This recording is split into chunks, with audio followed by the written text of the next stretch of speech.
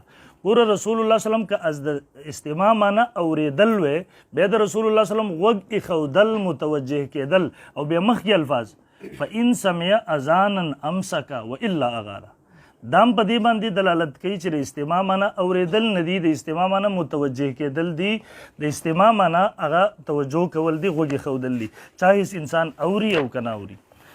دغه رنګې دا صفحه نمبر 283 ده. امام نووي رحمه الله التر انصات معنی کوي فالاستماع الاصغاء خاموش کېدل چوپ کېدل والانصات السکوت د انصات معنی د سکوت چوپ کېدل خاموش کېدل. دغه رنګې د انصات دا زما سره دویم کتاب دی د انصات په حوالې سره سراح هم لیکي دغسې دا ټول کتابونه لیکي دی وایي د انصات معنی دا خاموش بودن د انصات معنی دا صفحه نمبر 69 دا. انصات معنی کوي خاموش بودن و گوش داشتن، خاموش کېدل او غوږ ایښودل. دغه رنګې تقریبا ګڼې حوالې زه په هغې باندې پیش کولی شم، خو مزید تفصیل ته نه ځمه. د انصات او استماع معنی ما به حواله ذکر لله چې خاموش کېدل، چوپ کېدل. ما یو دلیل پیش کو، زه به انشاءالله جواب دا وغواړم، بیا به مخکې خبره کوو انشاءالله. السلام علیکم ورحمۃ اللہ وبرکاتہ. الحمد للہ رب العالمین والصلاة والسلام علی سید الانبیاء والمرسلین، اما بعد. بھائی نے میرے سے پوچھا کہ آپ کا جواب دعویٰ کیا ہے. ہمارا جواب دعویٰ یہ ہے کہ جس وقت خطیب خطبہ دیتا ہو اس وقت تحیت المسجد پڑھنے جائز ہیں، تحیت المسجد پڑھے جا سکتے ہیں.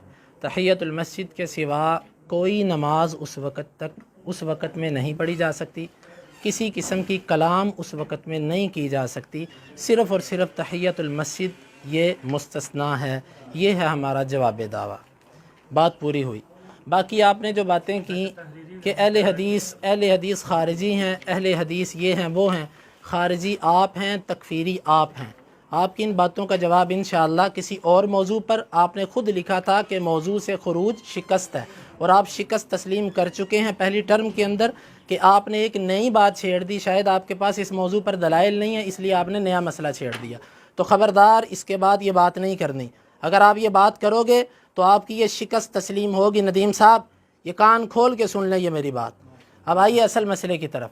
اصل مسئلہ آپ نے کہا تھا موضوع ہے کہ خطبے کے دوران 2 رکعتیں پڑھنا جو باہر سے آئے. مولوی صاحب نے پوری ٹرم کے اندر ایک بھی بات ایسی نہیں کی جس میں یہ ہو. مولوی صاحب نے آیت پڑھی وَإِذَا قُرِئَ الْقُرْآنُ فَاسْتَمِعُوا لَهُ وَأَنصِتُوا لَعَلَّكُمْ. جی مناظر صاحب میری طرف متوجہ ہو جائیں. آپ نے ایک آیت پڑھی وَإِذَا قُرِئَ الْقُرْآنُ فَاسْتَمِعُوا لَهُ وَأَنصِتُوا لَعَلَّكُمْ تُرْحَمُونَ. بھائی خطبے کے اندر خالی قرآن مجید نہیں پڑھا جاتا. یہاں پر قرآن کے وقت استماع اور انصات کی بات ہے، اور آپ جو موضوع ہے وہ خطبے کا ہے. اور اگر آپ کہتے ہو فلانا کہتا ہے کہ یہ آیت خطبے کے بارے میں بھی اتری ہے، فلانے امام نے کہا یہ آیت خطبے کے بارے میں بھی اتری ہے، تو آپ یہ کہتے ہیں کہ قرآن کے خاص کو، قرآن کے عام کو خبر واحد بھی خاص نہیں کر سکتی، خبر واحد نبی کا فرمان بھی خاص نہیں کر سکتا. ٹھیک ہے. اور جب آپ کو خود ضرورت پڑے تو آپ امتیوں کے اقوال کے ساتھ اس میں جیسے مرضی تعمیم پیدا کر لیں، جیسے مرضی اس میں توسع پیدا کر دیں. بھائی یہ قوانین کوئی باغیچہ اطفال نہیں ہے کہ جس میں جیسی مرضی چاہو کھیلتے پھرو. اس لیے یہ قرآن پڑھنے والی آیت ہے کہ قرآن پڑھو تو استماع اور انصات اختیار کرو. اس کا خطبے کا یہاں پر کوئی ذکر نہیں ہے. دوسری بات آپ نے کہا کہ استماع اور انصات پر جھگڑا نہیں ہے، اختلاف ہے 2 رکعتیں پڑھنے پر. 2 رکعتیں پڑھنا استماع اور انصات کے خلاف نہیں ہے. آپ یہ پیش کرو کہ جس وقت خطبہ ہو رہا ہو 2 رکعتیں تحیت المسجد ادا نہیں ہو سکتی. آپ کے پاس دلیل ہی کوئی نہیں ہے. آپ کو تو یہ آپ نے کہا جی استماع کرو انصات کرو. استماع اور انصات پہ کس کا اختلاف ہے؟ اگر آپ کہتے ہو استماع اور انصات کا معنی ہے کہ بالکل نہ پڑھو تو یہ معنی آپ کا غلط ہے. آپ یہ بتائیے، ٹھہریے، آپ یہ بتائیے کہ جس وقت امام قرات کر رہا ہوتا ہے، نماز ہو رہی ہے، پیچھے سے ایک مسبوق آتا ہے جو لیٹ ہو گیا. اب امام قرات کر رہا ہے الحمدللہ رب العالمین الرحمن الرحیم، قرات ہو رہی ہے. اب جو مسبوق ہے وہ آ کے اللہ اکبر کہہ کے نماز میں داخل ہوگا کہ ویسے ہی داخل ہو جائے گا؟ اگر اللہ اکبر کہہ کے وہ نماز میں داخل ہوگا اور آپ کا جو انصات کا معنی جو آپ کرتے ہو، استماع کا معنی جو آپ کرتے ہو، اس میں اس نے اللہ اکبر کہہ کے استماع اور انصات کی مخالفت کر دی کہ نہ کر دی؟ فجر کی نماز کھڑی ہوتی ہے، امام صاحب قرات کر رہے ہیں، مفتی صاحب کا فتویٰ ہوگا کہ ستون کے پیچھے کوئی بھی بندہ فجر کی 2 رکعتیں پڑھ سکتا ہے. فجر کی 2 رکعتیں پڑھنے سے اس نے استماع اور انصات کی مخالفت کر دی کہ نہ کر دی؟ اور سنو حدیث کے اندر کیا معنی ہے اس کا. ابو ہریرہ رضی اللہ عنہ کہتے ہیں، بخاری کی روایت ہے، کہتے ہیں کہ کان رسول اللہ صلی اللہ علیہ وسلم یسکت بین التکبیر و بین القراءہ اسکاتۃ. پھر کہتے ہیں فقلت لأبی انت و امی یا رسول اللہ اسکاتک بین التکبیر و بین القراءۃ ما تقول. اللہ کے رسول صلی اللہ علیہ وسلم آپ کا جو سکوت ہے، آپ کی جو خاموشی ہے اللہ اکبر کہنے کے بعد اور تکبیر قرات شروع کرنے سے پہلے، اس میں آپ کیا کہتے ہیں؟ آپ نے فرمایا میں کہتا ہوں اللہم باعد بینی و بین خطایا. معلوم ہوا اسقاط کے اندر، سکوت کے اندر قرات ہو سکتی ہے، اس کے اندر قرات ہو سکتی ہے. تبھی آپ بھی قائل ہیں کہ مسبوق جب آئے تو وہ اللہ اکبر کہہ کے اس میں شامل ہو. اس لیے وہ دلیل پیش کیجئے کہ جس میں یہ ہو کہ جب امام خطبہ دیتا ہو تو 2 تحیت المسجد رکعت نہیں پڑھنی. آپ نے کوئی دلیل اپنی ٹرم کے اندر پیش نہیں کی. اب آئیے ہم سے حوالے سنیے. بسم اللہ الرحمن الرحیم. صحیح البخاری یہ کون سی کتاب ہے جس کے بارے میں اصح الکتب بعد کتاب اللہ تعالی تحت عدیم السماء، یہ مکتبہ رحمانیہ دیوبندیوں کا مکتبہ ہے. بھائی یہ آپ ہی کی بات آپ کو سنا رہا ہوں، اپنی طرف سے پیش نہیں کر رہا. آپ ہی کے مکتبے والوں نے لکھا ہے کہ زمین کے اوپر آسمان کے نیچے کتاب اللہ کے بعد سب سے صحیح ترین کتاب بخاری ہے. بخاری کے اندر حدیث ہے، امام بخاری رحمہ اللہ حدیث لائے ہیں، جلد نمبر 1 صفحہ نمبر 232 اور حدیث کا نمبر ہے 1166. حدیث یہ ہے کہ سمعت جابر بن عبد اللہ قال قال رسول اللہ صلی اللہ علیہ وسلم وهو یخطب. میں نے رسول اللہ صلی اللہ علیہ وسلم کو سنا اس حال میں کہ آپ خطبہ دے رہے تھے. آپ نے کیا فرمایا؟ اذا جاء احدکم، جس وقت تم میں سے کوئی ایک آئے، والامام یخطب، اور امام خطبہ دے رہا ہو، او قد خرج فلیصلی رکعتین، یا امام نکل چکا ہو وہ 2 رکعتیں پڑھے. سنیے، جس وقت امام خطبہ دیتا ہو اس وقت رسول اللہ صلی اللہ علیہ وسلم نے فرمایا کہ وہ 2 رکعتیں پڑھے. صریح حدیث اللہ کے نبی کی. اور توجہ سے بھائی ندیم صاحب، توجہ سے، کیونکہ ہمارا مقصد احقاق حق ہے. آپ نے جو آیت پڑھی وہ آیت کس پہ اتری ہے؟ محمد رسول اللہ صلی اللہ علیہ وسلم پہ.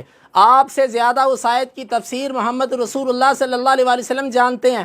اگر اس آیت کا معنی یہ ہوتا کہ 2 رکعتیں تحیت المسجد نہیں پڑھی جا سکتی تو کبھی بھی اللہ کے رسول صلی اللہ علیہ وسلم 2 رکعتیں تحیت المسجد پڑھنے کا حکم نہ دیتے. معلوم ہوتا کہ آپ نے 2 رکعتیں پڑھنے کا جو حکم دیا قرآن کی آیت کے خلاف نہیں ہے. نبی صلی اللہ علیہ وسلم قرآن کی آیتوں کی تفسیر کرنے آئے تھے، قرآن کے خلاف باتیں کرنے نہیں آئے. اور آپ نے جتنی باتیں پیش کی ہیں یہ یاد رکھیے، ہمارا جھگڑا، ہمارا اختلاف اس مسئلے میں ہے کہ جب کوئی خطیب خطبہ دے رہا ہے، باہر سے ایک بندہ آیا، اس نے آ کر 2 رکعتیں پڑھنی ہیں یا نہیں پڑھنی، اس میں اختلاف ہے. ایک بندہ خطیب کے آنے سے پہلے مسجد میں بیٹھا ہوا ہے، اس کے لیے اتفاق ہے کہ وہ 2 رکعتیں نہیں پڑھے گا. ایک بندہ خطیب کے خطبہ دینے کے لیے آنے سے پہلے مسجد پہنچ چکا ہے، اس کے لیے لازم ہے کہ وہ خطیب کا خطبہ سنے. اختلاف اس میں ہے کہ خطیب پہلے آیا اور مسبوق بعد میں آیا، وہ اس وقت 2 رکعتیں پڑھے گا کہ بیٹھے گا. گویا کہ ہمارا جھگڑا خاص ہے. آپ خاص دلیل پیش کریں گے جس میں یہ لفظ ہوں کہ امام خطبہ دیتا ہو، کوئی باہر سے آئے تو وہ 2 رکعتیں نہ پڑھے. یہ لفظ یہ سنیے، یہ حاشیہ ابن عابدین ہے، اس کے اندر یہ کہتے ہیں اذا قوبل الخاص بالعام، جس وقت خاص کا موازنہ ہو عام کے ساتھ، یراد به ما عدا الخاص، تو اس وقت مراد وہ لی جاتی ہے جو خاص کے علاوہ ہے. اور آپ ہی کا قاعدہ ہے، اس کا نوٹ کیجئے، صفحہ نمبر 100 ہے اور جلد نمبر 4، اور آپ کا قاعدہ ہے ما من عام الا خص عنہ البعض، کوئی بھی ایسا عام نہیں ہے مگر اس سے کسی نہ کسی خاص کی تخصیص ہوتی ہے. ہم کہتے ہیں آپ جتنی عام روایتیں پیش کرو گے، محمد رسول اللہ صلی اللہ علیہ وسلم نے ان میں سے تحیت المسجد 2 رکعت کی تخصیص کر دی ہے. اس لیے خاص کے مقابلے میں خاص دلیل پیش کیجئے گا، عام دلیل پیش کر کے اپنا وقت ضائع مت کیجئے گا اور نہ کسی کو یہاں پر غلط فہمی میں مبتلا کرنے کی کوشش کیجئے گا. جی، یہ فیض الباری ہیں جس کے مصنف ہیں علامہ امام العصر شیخ محمد انور کشمیری رحمہ اللہ. یہ لکھتے ہیں اذا ورد خاص فی موضع وشملہ العام ایضا وتعارض في الحكمين لا يعتد بهذا العام اصلا ويكون الحكم حكم الخاص. الا ترى ان رفع اليدين اذا ثبت في العيدين خاصا اخذه الحنفية ولم يتركوه بالعمومات. محترم، یہ کہتے ہیں کہ جب ایک مسئلہ خاص اللہ کے نبی یا اسلام اس کی تخصیص کر دے، اس مسئلے کو عمومات سے رد نہیں کیا جا سکتا. مثال دے کے سمجھایا کہ جس طرح کے عیدین کا رفع الیدین حنفیہ بھی کرتے ہیں، جبکہ عام رفع الیدین نمازوں کے اندر حنفیہ نہیں کرتے. وہ کہتے ہیں جب خاص رفع الیدین ہم کرتے ہیں تو خاص رفع الیدین سے عام کی طرف نہیں جایا جا سکتا۔ معلوم ہوتا ہے کہ جو چیز خاص ثابت ہو جائے اس چیز کو عمومی دلائل سے ترک نہیں کیا جا سکتا۔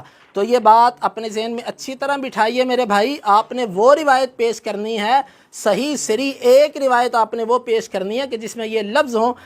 پورا ہو گیا ٹائم؟ وسلام علی عباده الذین اصطفى اما بعد زرټون اول رزم ما داوا پیش کړی و، ما مولانا ضیاء الرحمن صاحب ته ویلو چې جواب داوا به ما ته راکړي. مولوي صاحب دا مناظرې میدان دی، د درس میدان نه دی. تاسو به کم از کم دغومره خبره زده کړې وي چې جواب داوا د دعوې جواب وي. زما په داوا کې دوه اجزاو که تاسو هغې کې وګورئ، اول نمبر جز زما په داوا کې و چې د خطبې په دوران کې انصات او استماع لازم او صلات او کلام مکروه دي. په کار دا و چې زما د دواړو اجزاو جواب یې ما ته راکړی وی. دلته جواب دا ویل چې خطبه جمعه کې دوران تحیت المسجد ادا کی جا سکتی ہے. هغه مې یو دغسې مجهول دا ولیکلی دا چې نه پکې حکم شته نه مزید تفصیلات. زه مولوي صاحب نه تپوس کوم، نمبر ایک تحیت المسجد په عامو حالاتو کې ستاسو په نس څه حکم لري؟ نمبر ایک. نمبر دو د خطبې په دوران کې تحیت المسجد ستاسو په نس څه حکم لري؟ یو په عامو حالاتو کې، یو د خطبې په دوران کې. نمبر دو فرض واجب سنت یې څه ورته وی هغې وضاحت وکړه، ځکه چې تر څو پورې حکم شرعي نه وي لګېدلی تر هغه وخته پورې دا پته نه لګېږي چې دلیل به د کمې درجې راوړلی شي. دریم نمبر که یو څوک د خطبې دوران کې راشي او دا ونه کړي نو ستاسو په نس دغه څه حکم دی؟ دغه درې تنقیحاتو به زه جواب غواړم انشاءالله لږ مخکې تنقیحات به زه کوم. دویم نمبر اول د دیو خبرو ته راځم. اول نمبر خبره دیو دا وکړه ما ته وایي چې خارجیان هم تاسو یې تکفیریان هم تاسو یې. نو مولوي صاحب دا د موضوع نه وتل نه دي، چونکې ما خبره وکړه چې د څلورو مذاهبو د هغوی د مقلدینو حکم جدا دی، د تاسو جدا دی. څلورو مذاهبو کې څوک هم په یو بل له کفر فتوې نه لګوي. د امت کې اولنۍ فتنه تاسو وایي چې تاسو دغه خارجیت فضا شروع کړله، که لرې نه شئ تللی، ستا سره به یو ملګری دلته ناست و جلال الدین صاحب، اوس دې دنیا نه تللی دی. د ټولو نه اولنی بیان دغه واوره د پاکستان په ادارو په ارتداد او په کفر باندې راغلی ویډیو د افغانستان نه راغلی ده. د داعش قاضي القضات ستاسو د اهل حدیثو علماو په نسبت باندې هم داعش والا خارجیان دي. دویم نمبر که ته دغې ته هم نه ځې، زه به ډېرې حوالې نه در کوم، دا صرف الحق السری وګوره. ستاره استاد محترم شیخ صاحب د دې صفحه نمبر جل 1 صفحه نمبر 637 دی وایي لکه حکومتونه اسلامی بعضی حکومتونه ته اسلامی حکومتونه وایي، پاکستان تم اسلامی جمهوریه پاکستان وایي، ایران تم اسلامی جمهوریه ایران وایي. صرف نمونه دي بادشاهان کفار او زندیقان دي، یعنی څومره با اثر خلک دي. دغه رنګې حوالې ګڼې پیش کولی شم، هغې ته نه ځمه چې دغه مسلمانانو تکفیر تاسو کوئ، حکمرانانو تکفیر تاسو کوئ، کوم مسلمانان دي هغې ته هم کافر وایي. چلو جانې دو دا ځل دې تفصیل ته نه ځم. دویم نمبر دی وایي تاسو نه یو مسله وچل، مسله مې نه دی چلل حضرت، صرف ستاسو حیثیت مې واضح وکړو. دریم نمبر دی وایي د خطبې په دوران کې خو صرف قرآن مجید نه وي، د الله بنده ما د هغې دپاره درې تفاسیر، څلورم تفسیر ما ستاسو نه اوچت کو چې قال فی الصلاة والخطبة یوم الجمعة. ما د امام مجاهد رحم الله قول پیش کور هغې په باره کې، خو پته نه لګي په هغې باندې دې سترګې پټې کړې. ما خو د قرت خبره نه ده کړې، د جمعې د عموم درې تفاسیر، څلورم د غیر مقلدو تفسیر مې اوچت کو. څلورم نمبر دی وایي که قرآن خبر واحد، ستاسو اصول داري ما ته وایي چې خبر واحد هم په سر هم د قرآن مجید د عام حکم تخصیص نشي کېدی.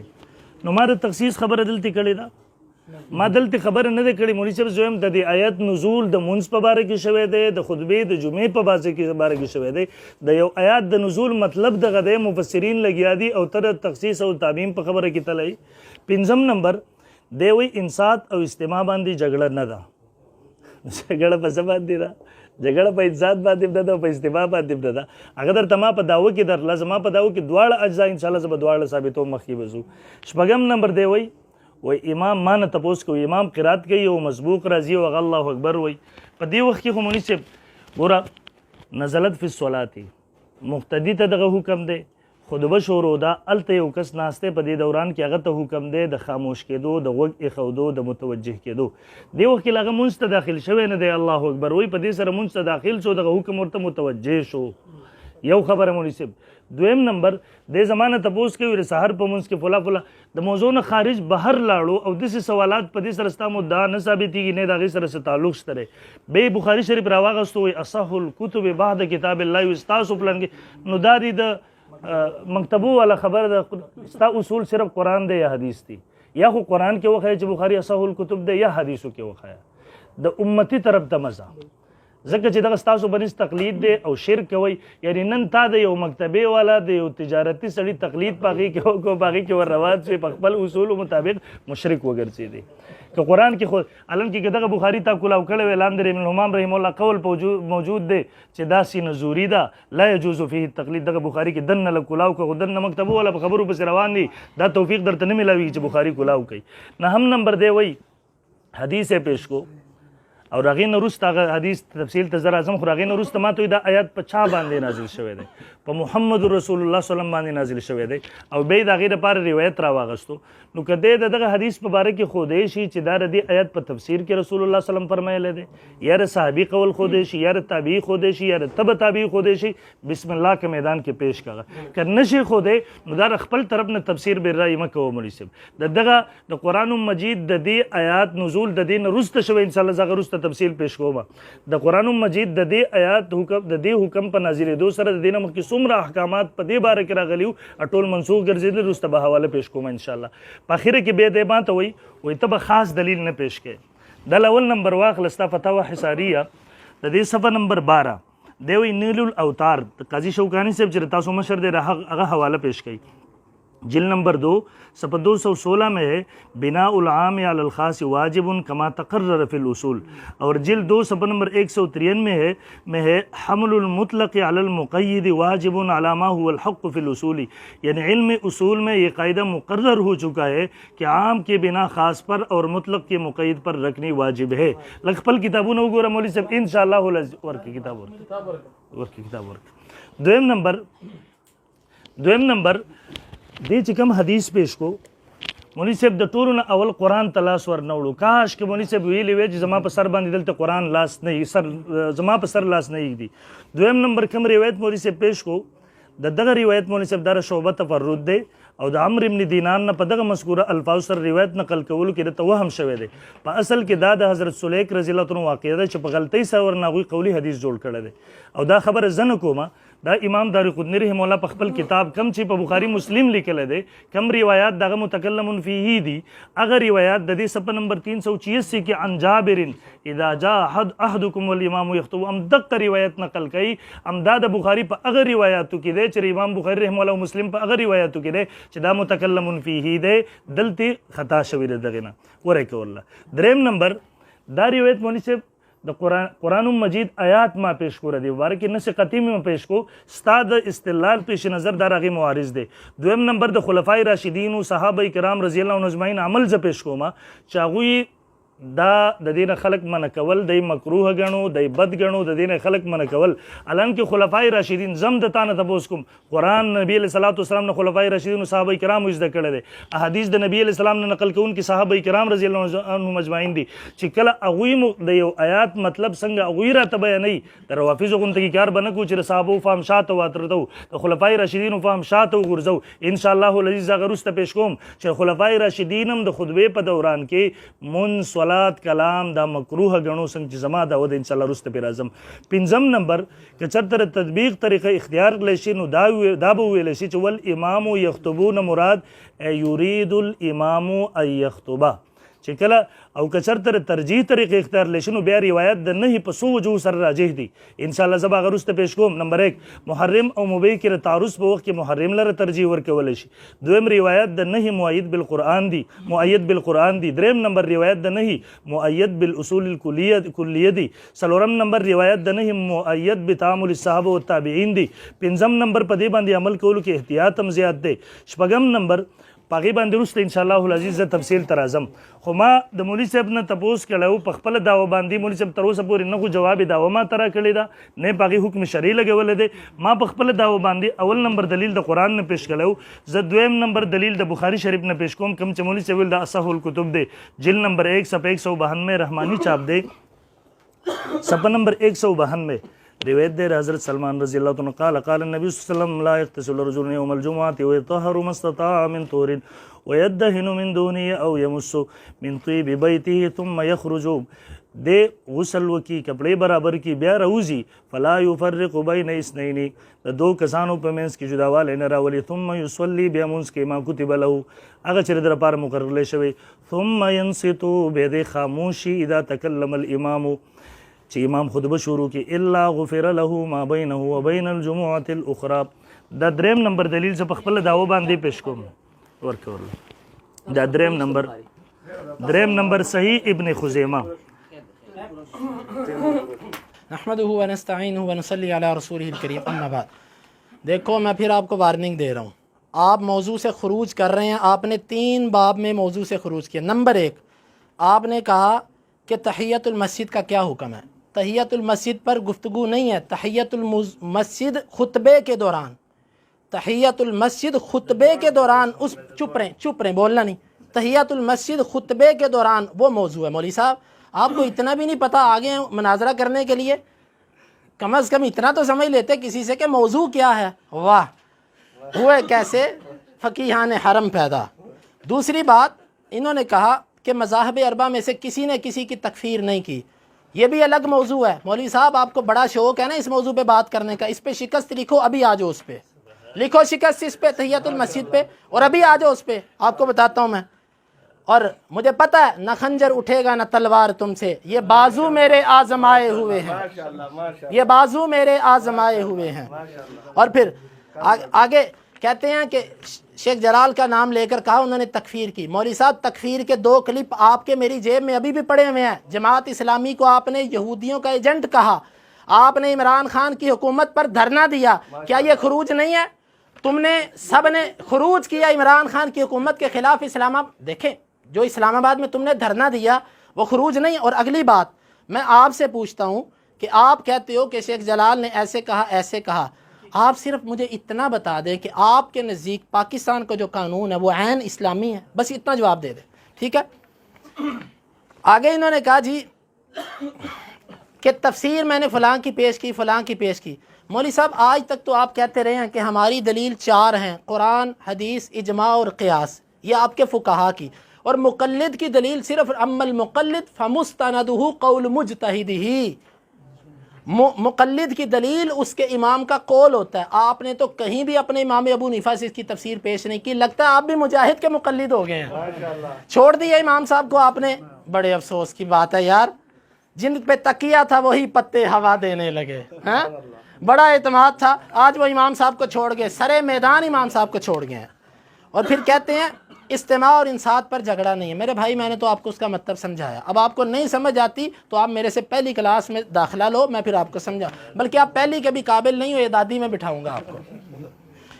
پھر آپ نے کہا اللہ اکبر والا جو معاملہ ہے وہ بندہ نماز میں ابھی داخل ہی نہیں ہوا، اور وہ آیت نماز میں داخل ہونے کے بارے میں ہے. توجہ سے، قرآن تو عام ہے. اذا قرئ القرآن، جب بھی قرآن پڑھا جائے. ہیں قرآن کے عام کو اب تم کیسے خاص کرو گے نماز کے ساتھ؟ تم تو خبر واحد کی تخصیص کے قائل نہیں ہو مولانا، تو وہاں پر مولویوں کے اقوال سے کیسے اس کو خاص کرو گے؟ اور اسی طرح انہوں نے کہا بناء الخاص علی العام. وہ کہتے ہیں کہ ہماری بات انہوں نے کر دی لیکن ان کو پتہ ہی نہیں بیچاروں کو میں نے بات کیا کی ہے. یہی بات میں آپ کو سمجھا رہا ہوں، یہی بات میں سمجھا رہا ہوں کہ جب کسی عام سے کسی چیز کی تخصیص ہو جائے تو عمومی دلائل سے اس کے خلاف روایات نہیں پیش کی جاتی. ایک مثال دے کے سمجھاتا ہوں کیونکہ آپ کو جلدی بات سمجھ نہیں آتی. حدیث کے اندر، قرآن کے اندر آتا ہے حرمت علیکم المیتہ، تمہارے اوپر مردار حرام ہے. ٹھیک ہے، اب حدیث کہتی ہے کہ احلت لنا میتتان، 2 مردار حلال ہیں. کون سے؟ مچھلی کی استثناء حدیث نے کر دی. قرآن کہتا ہے حرمت علیکم المیتہ، مردار حرام، لیکن حدیث سے تخصیص کر دی مچھلی خاص ہے.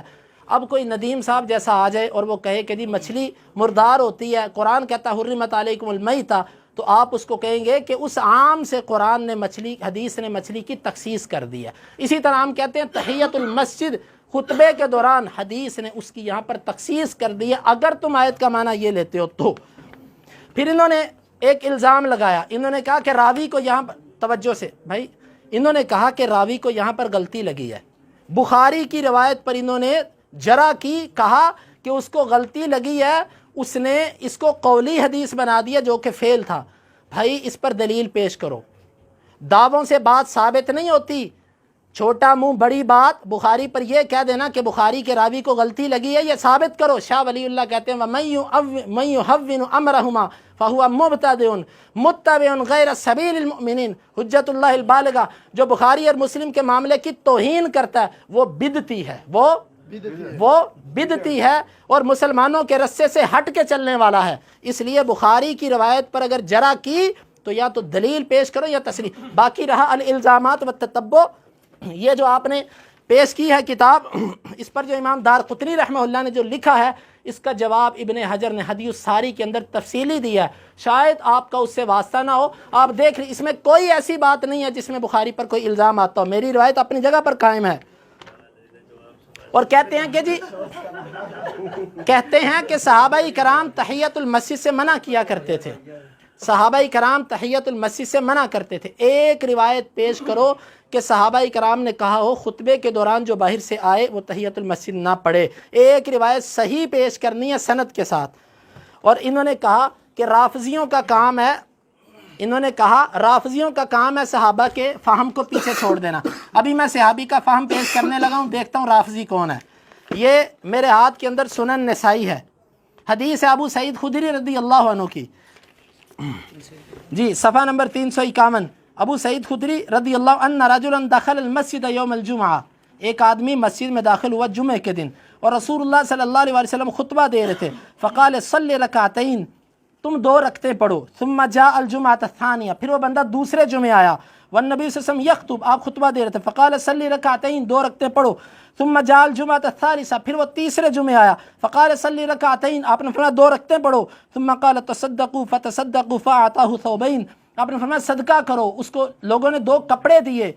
اور ثم قال تصدقوا فطرح احد ثوبیہ، لوگوں نے صدقہ کیا، اس نے کپڑوں میں سے ایک کپڑے کو چھوڑ دیا.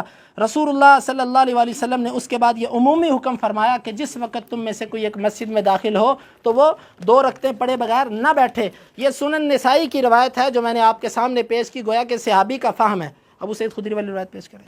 جی روایت نمبر 3 بخاری سے جابر بن عبداللہ رضی اللہ عنہ کہتے ہیں کہ ان النبی صلی اللہ علیہ وسلم، صحیح مسلم سے، خطب فقال اذا جاء احدکم یوم الجمعہ، جس وقت، مولانا دیکھیں ندیم صاحب، میں جو بھی روایت پیش کر رہا ہوں میں اس کے اندر لفظ پیش کر رہا ہوں جس وقت امام خطبہ دے رہا ہو اور کوئی آئے.